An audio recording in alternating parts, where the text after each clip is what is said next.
One of the myriad ways in which COVID-19 has upset the neatly stacked apple cart of our lives can be found by looking at the U.S. Census, which is in crisis mode here in New Mexico.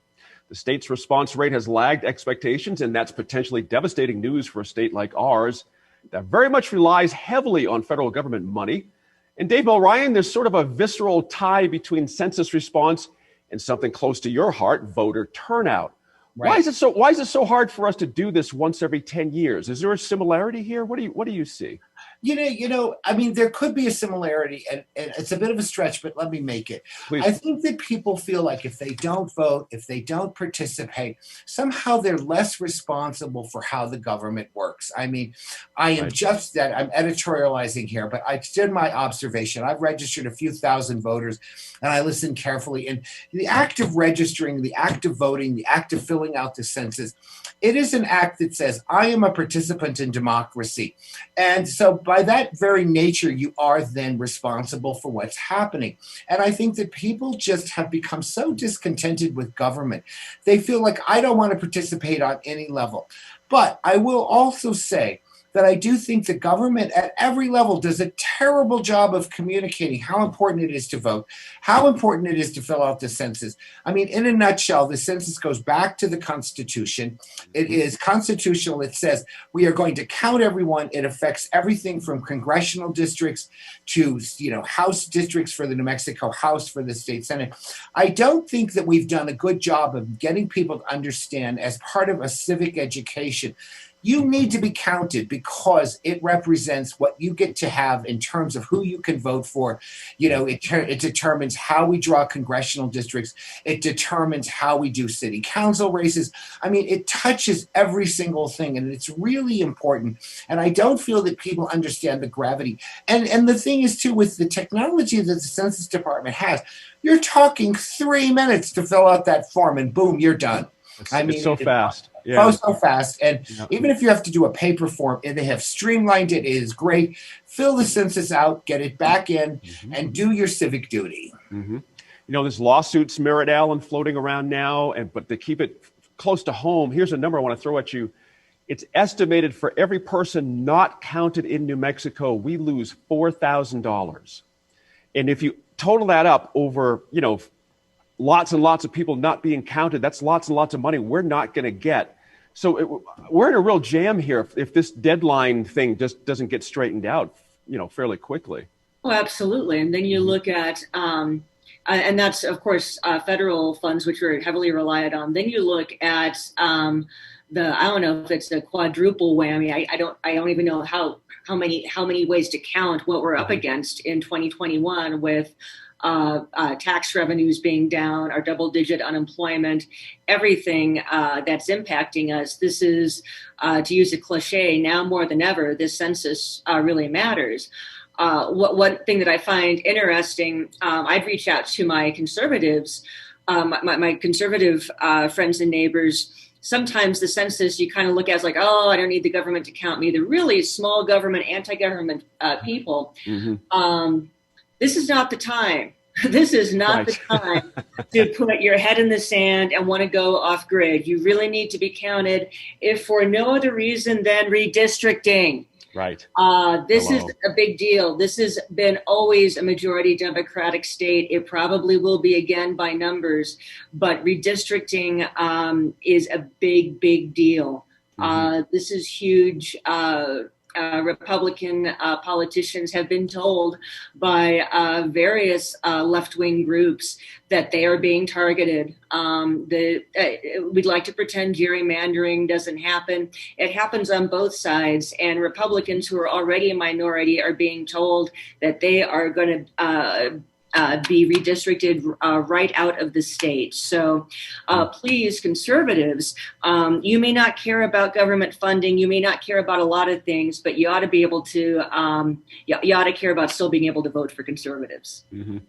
Laura, let me read you a quote from CNN. They've uncovered some documents in this whole federal dust up on this. Tim Olson, who oversees the operation, he said, in quote, any thinking person who would believe we can deliver apportionment by 12/31 has either a mental deficiency or a political motivation.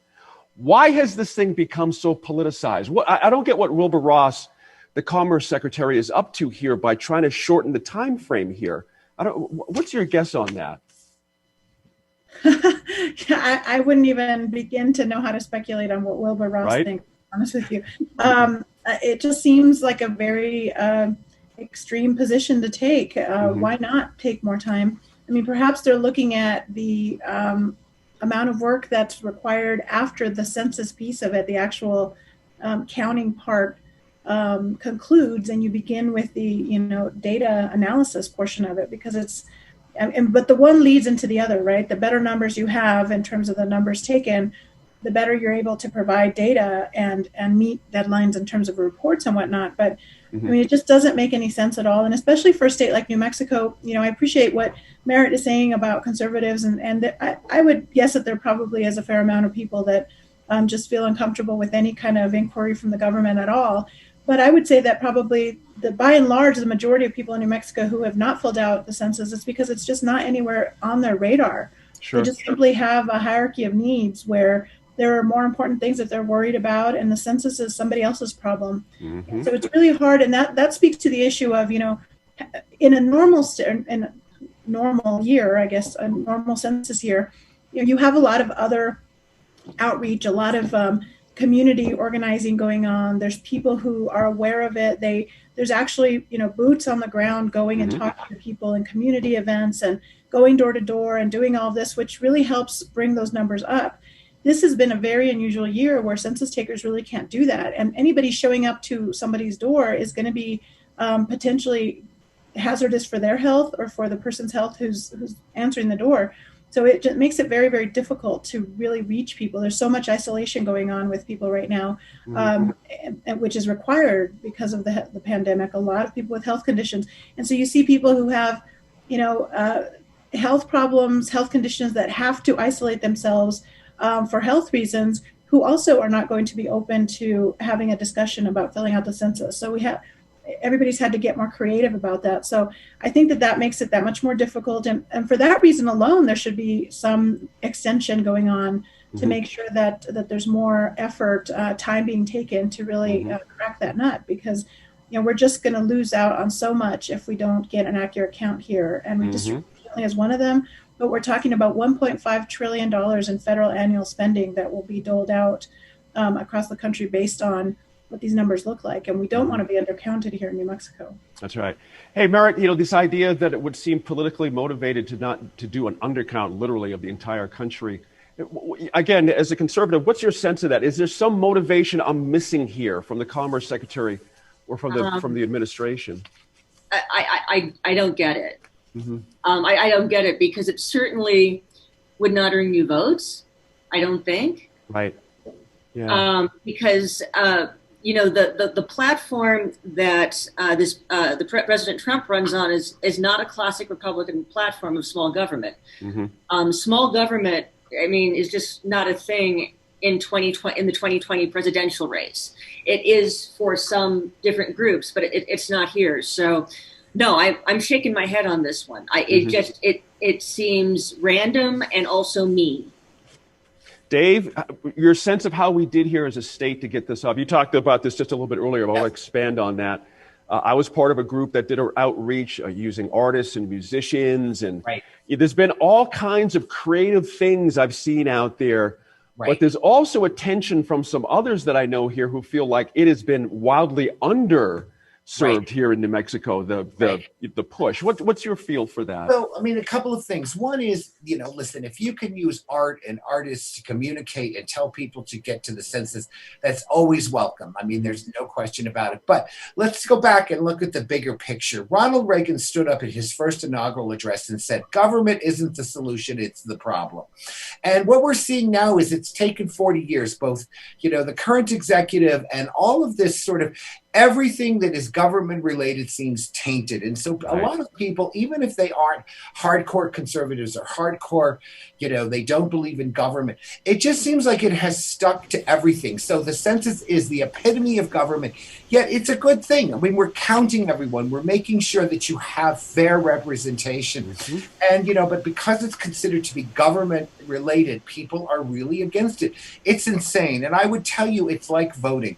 If you know someone who is a neighbor or an elderly relative, get your laptop, go over there, say to them, let's do your census really quick.